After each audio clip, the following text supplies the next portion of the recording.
બધાય ગુજરાતી ભાઈઓ માટે સરળ હાર્મોનિયમ શીખવાની એક રીત હું લઈને આવ્યો છું। તો પહેલાં પ્રથમ કે આપણે હાર્મોનિયમને જાણવું જોઈએ। હાર્મોનિયમમાં શું આવે છે, હાર્મોનિયમમાં કેટલા સપ્તક આવે છે, એમાં તો ઘણું આવે છે, કારણ કે આ તો એક સમુદ્ર છે। આમાં સમુદ્રની માલપા જેમ પાણી ન ફૂટે એમ હાર્મોનિયમમાં એવી વસ્તુ છે કે તમે ગીત કે ધૂન લ્યો, ભજન લ્યો, કોઈ પણ વસ્તુ લ્યો, વગાડવા બેહો એટલે ખૂટે નહીં એવો આ સમુદ્ર છે।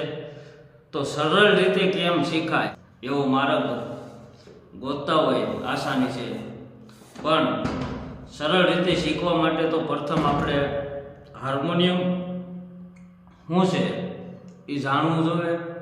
હાર્મોનિયમમાં કેટલા સપ્તક આવે છે એ બધું જાણવું પડે, કારણ કે હાર્મોનિયમમાં ક્ષત્રિય રાગ છે, પછી 12 સ્વર આવે તો 12 સ્વરની સારેગામા આવે, પછી 12 સ્વરમાંથી તમારો કોઈ પણ બેસ્ટ સ્વર હોય, આ બધું જ આપણે શીખવાનું છે।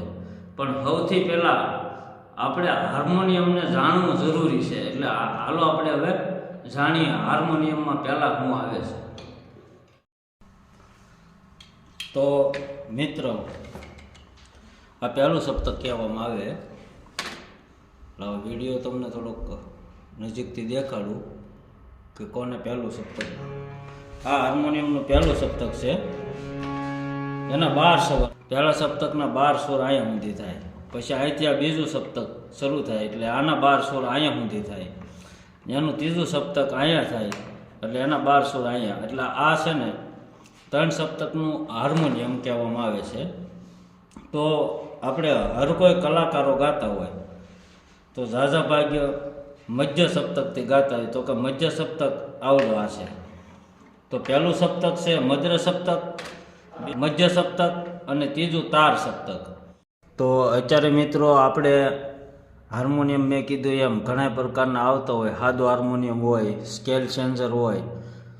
તો નાનામાં નાનું હાર્મોનિયમ 5 સ્કેલનું આવે છે, પછી 9 સ્કેલ હોય, પછી 11 સ્કેલ હોય અને છેલ્લામાં છેલ્લું 13 સ્કેલ હોય।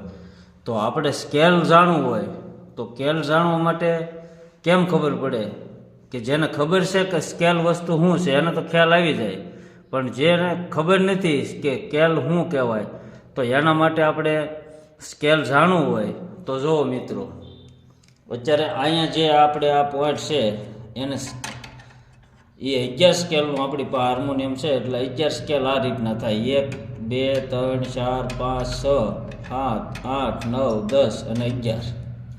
તો 11 સ્કેલમાં આની સિસ્ટમ એવી હોય કે આ આપણે સાપું છે સ્કી એ આમ હરે, જેન પર લેવું હોય એન પર હરે। તો અત્યારે આપણે હાર્મોનિયમ સ્ટાન્ડર્ડ રાખવાનું છે, એટલે આપણા બધાએ જે કોઈ હાર્મોનિયમ શીખે છે એના માટે।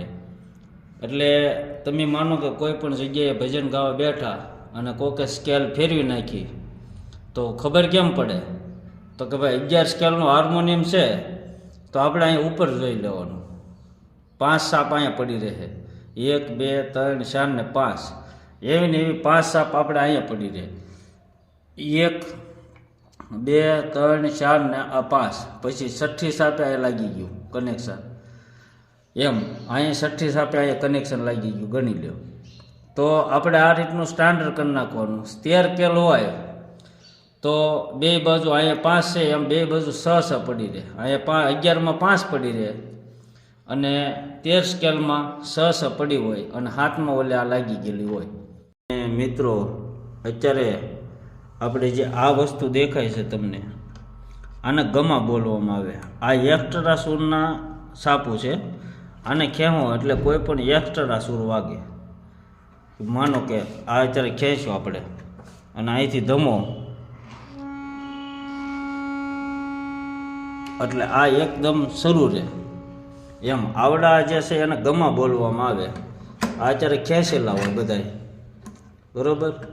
એટલે આપણે હાર્મોનિયમ ગમે ત્યારે આપણે હાર્મોનિયમ લઈને બેસીએ તો પહેલાં ખાસ ધ્યાન રાખવાનું કે આ ગમા છે ને એ બંધ નથી ને, નકર હાર્મોનિયમ વાગશે નહીં। એટલે પહેલાં આપણે જોઈ લેવાનું, હાર્મોનિયમ લઈને બેસીએ એટલે આ ગમા ખેંચવાના અને પછી આપણે અહીંયા આને ધમણ બોલવામાં આવે છે, આ ધમણ છે. તો આવી નવી ધમણ અંદર પણ હોય, એટલે વગર ગમા ખેંચે તમે આ ધમણ દબો એટલે કોઈ પણ જગ્યાએ ધમણનું હવાનું પ્રેશર થાય, એના કારણે કોઈ પણ જગ્યાએથી તૂટવાની ઓલી થાય ખરી, એમ ગમે ત્યાંથી તૂટી શકે એવી કન્ડિશન થઈ જાય.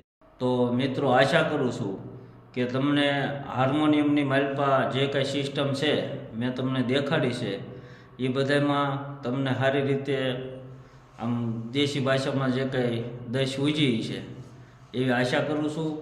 તો હવે આગલા વિડીયોમાં આપણે સારા ગામમાંથી શરૂઆત કરીશું અને હળી મળીને બધા જ ગુજરાતી ભાઈઓ આપણે પ્રેમથી જે સારી રીતે હાર્મોનિયમ શીખાય એવી આપણે મહેનત કરીશું હવ મળી. તો હાલો, અત્યારે આ વિડીયો બહુ લાંબો થઈ જાય એટલે અત્યારે માટે બસ એટલું. તો આ વિડીયો બીજો જોવા માટે ચેનલને સબસ્ક્રાઈબર, લાઈક ને શેર કરી દેજો. જય સિયારામ.